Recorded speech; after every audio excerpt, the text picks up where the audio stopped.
Hi guys, today we're going to talk about frequency therapy, and it takes many forms. So you may have heard of electromagnetic frequency therapy machines like PEMF or Pulse. You may have heard of energy healing, things like Reiki, and there's several devices out currently on the market which utilize frequencies in terms of biological, physiological, and even mental health issues. And so I want to talk about what they are, how they work, why there is so much more information forthcoming about these things. Because frequency therapy has actually been around since the dawn of man.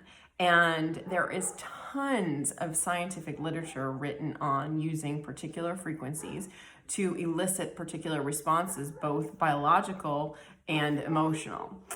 And so some of the things that frequency therapy is already being used to help include insomnia, anxiety, depression, nervous system disorders, and chronic pain.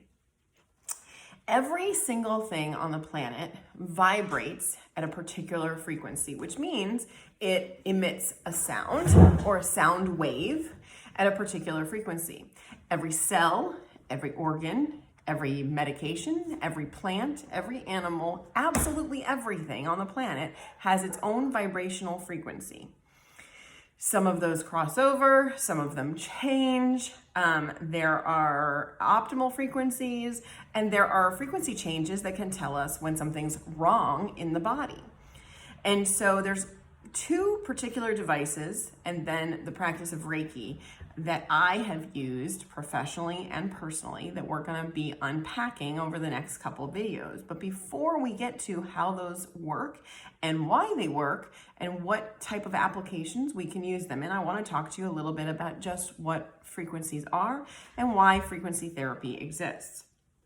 So inaudible high frequencies of sound have been used for hundreds of years in terms of mystics, in terms of holistic medicine, in terms of shamanistic things like trances and drum beats, and even in medicinal purposes.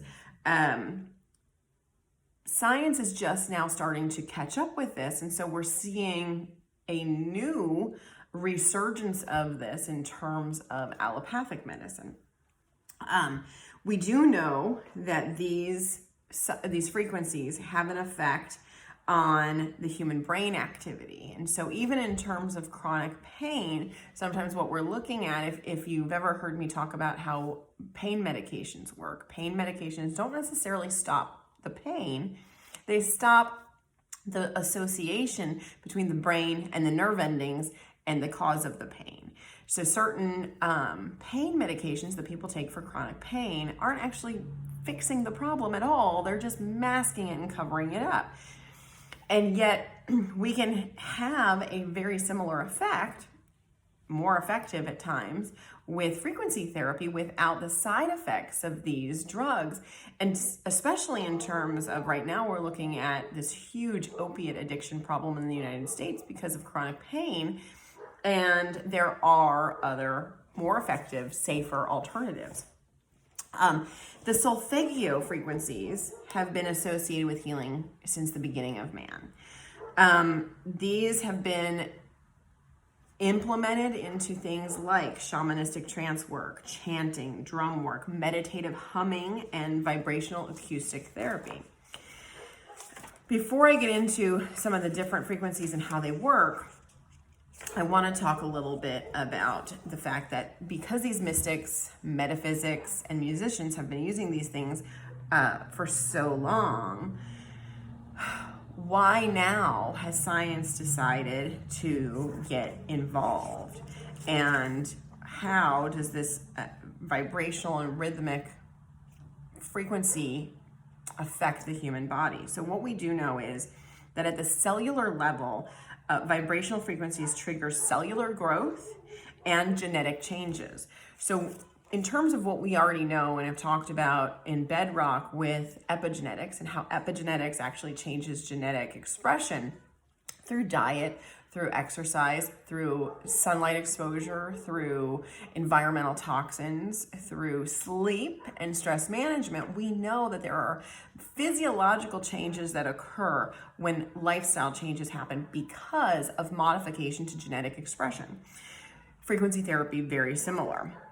At low frequencies, these low frequencies are associated with irritation, disease, and other negative physical changes, whereas higher frequencies promote low stress, higher responses to self-healing, higher neurological responses, and improvements in health.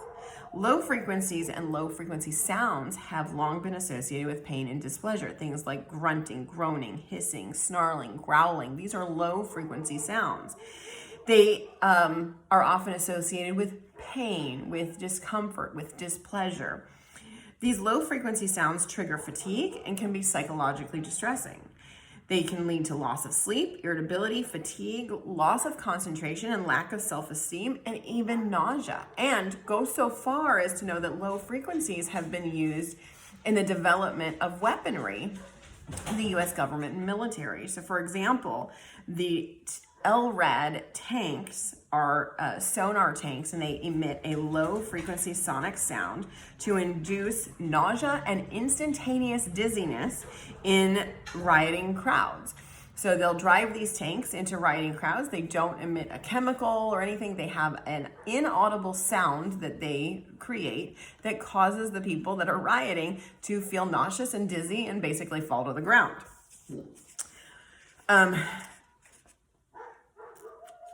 Going back to the solfeggio frequencies, these have been used in music, and there are 6 specific frequencies. Frequency 396, 417, 528, 639, 741, and 852 hertz.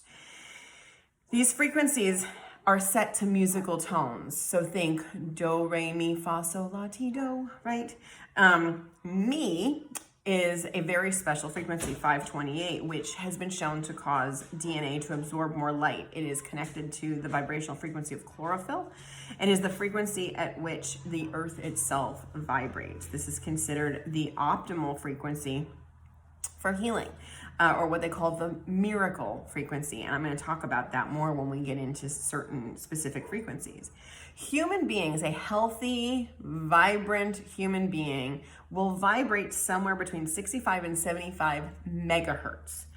When we're sick, when we're tired, when we're stressed, when we're in pain, when we have anxiety or depression or an autoimmune disease, that affects our vibrational frequency and lowers that vibrational frequency. When you have negative thoughts, when your mindset goes to a negative place, you vibrate at a lower frequency, causing physiological damage in the body or causing you to have physiological symptoms because of that lower vibration. So when you're second guessing yourself, you're over analyzing yourself, you're thinking about things, you're in a state of depression, your body cannot vibrate at the frequency of health. It vibrates at a lower frequency, which causes disease, sickness, illness, ailments, pain. Essentially, human beings are an electromagnetic energy, and we emit our own noise. I'm going to come back to this. So let's talk about what those frequencies are first. Some of them, because there's a wide range of frequencies. But I want to talk about what some of those frequencies, including the solfeggio frequencies, are, and what science has proven that they are capable of. So 440 hertz. Actually, let's go back a little bit more. We're going to start with some of the lower frequencies. So 40 hertz increases neurological response. It fights dementia and stimulates memory. 174 hertz has been used in sacred music and in alternative medicine to reduce pain and stress. 285 hertz heals cuts, bruises, burns, and physical wounds. It activates cellular regeneration and encourages healing from injury. 396 hertz is the removal of fear and negative feelings. It removes guilt. It is often played in spiritual music. It balances the root chakra and transforms guilt into positivity and joy.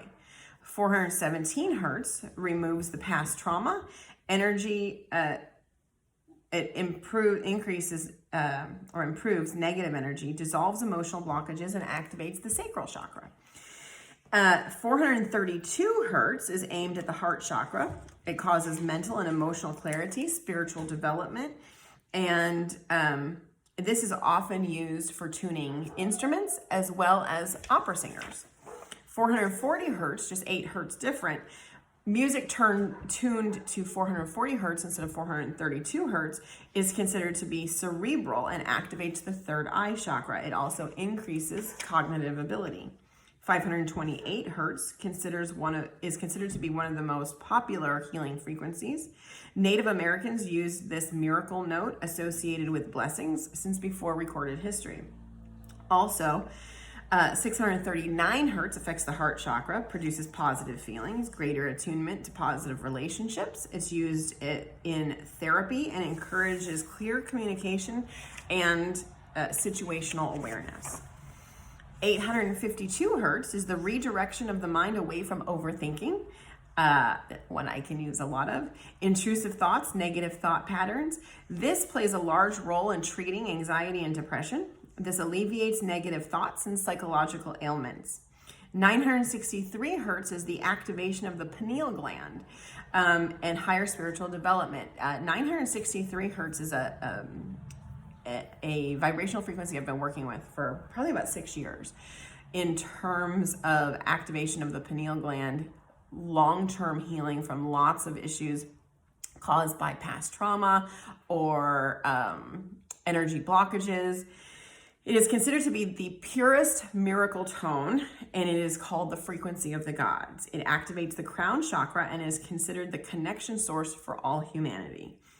Uses of frequency therapy have included psychiatric illness and to produce physical healing to counteract illness and injury. And I think I am going to stop there, and then we're going to do another video talking about what the actual physical properties and medical uses of energy therapy are in the next video. You guys have a great day.